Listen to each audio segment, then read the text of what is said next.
हर दिन एक भिखारी दरवाजे के पास आकर भीख मांगता था और मालिक हमेशा घर के बाहर से आते ही उसे देखकर फिर जाया करता और कई बार उसे गालियां भी बकता। वो कहता, तुम जिंदा क्यों हो? पूरी जिंदगी ऐसे ही भीख मांगेगा क्या? धरती का बोझ क्यों बना बैठा है? और कभी कभी उस भिखारी को गुस्से में धक्का मार दिया करता था। इतना कुछ हो जाने के बावजूद भिखारी के मुंह से सिर्फ यही निकलता कि भगवान तुम्हारे पापों को माफ करे। एक बार सेठ को धंधे में बड़ा नुकसान होने का खबर मिली। सेठ बहुत गुस्सा परेशान था। तभी उसके दरवाजे पर वही भिखारी आया।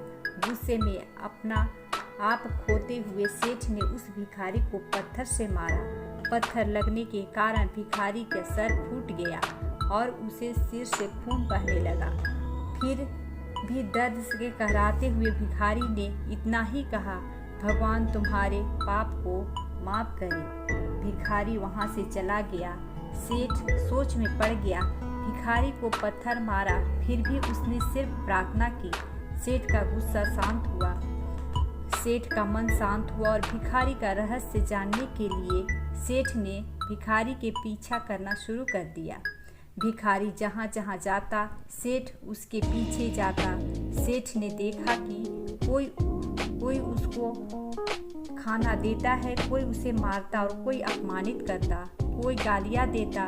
लोग भिखारी के साथ चाहे जैसा व्यवहार करते हों, लेकिन भिखारी सबके लिए एक ही प्रार्थना करता, भगवान तुम्हारे पाप माफ करे।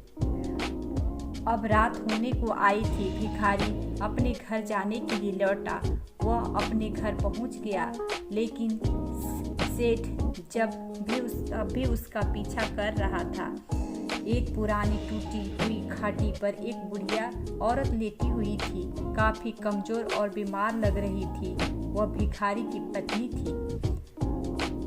अपने पति को वापस आता देख वह खाट से उठ खड़ी हुई। पत्नी ने अपने पति के भीख वाले कटोरी को देखा। उसमें सिर्फ आधी बासी रोटी थी। उसे देखकर वह बोली, आज बस इतना ही मिला? और हाँ, आपके सिर से खून निकल रहा है, ये चोट कैसे लगी? बूढ़ा भिखारी बोला, आज बस इतना ही मिला, किसी ने कुछ नहीं दिया। अब सब ने गालियां दी और एक ने पत्थर फेंका, इसलिए मेरा सर कट गया।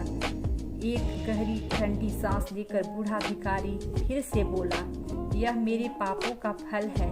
तुम्हें याद है कुछ साल पहले हम किसी अमीर थे, क्या कुछ नहीं था हमारे पास हर चीज़ ज़रूरत से ज़्यादा थी, लेकिन हमने कभी दान नहीं किया। और उससे भी बुरा हमने उस अंधे भिखारी के साथ किया जो हमारे द्वार पर भीख मांगने आया करता था। बूढ़ी पत्नी की आंखों में आंसू आ गए। वह बोली, हाँ, हम उस बेचारे अंधे के साथ बुरा करते थे, उसका अपमान करते थे, उसे खाने के लिए रोटी की जगह कागज दिया करते थे, उसका मजाक उड़ाया करते थे और कभी कभी मारा भी करते थे।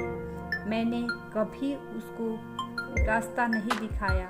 एक बार मैंने उसके मुंह पर मिट्टी भी फेंकी थी और वह हमेशा दुखी होकर यही कहता, भगवान तुम्हारे किए की सजा देगा, भगवान तुम्हारे पापों को सजा जरूर देगा। उसका श्राप सच हुआ और हम इस दुखी भरी जिंदगी में आ गए।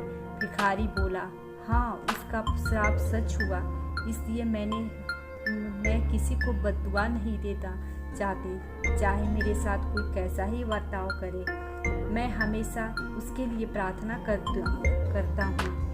मैं नहीं चाहता कि कोई भी हमारे जैसी जिंदगी का अनुभव करे, किसी को भी हमारे जैसे दुखों का सामना करना पड़े।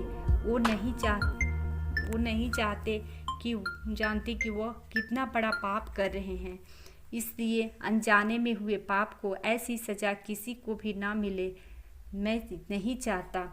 सेठ वही यह चुपचाप सारी बातें सुन रहा था। अब उसे सब कुछ समझ में आ गया था। भिखारी और उसकी पत्नी ने वह आधी रोटी मिल बांट कर खाया और भगवान को धन्यवाद बोलकर सो गए। अगले दिन वहाँ भिखारी फिर से भीख मांगने गया। सेठ के घर के पास जाते ही सेठ ने पहले से ही गरम रोटी या उसके लिए निकाल कर रखी थी। उसे देखते हुए सेठ विनम्रता से बोला, माफ़ कर दीजिएगा बाबा, मुझसे बहुत बड़ी गलती हो गई। बूढ़ा भिखारी बोला, भगवान तेरा भला करे। इतना कहकर वह आगे बढ़ गया।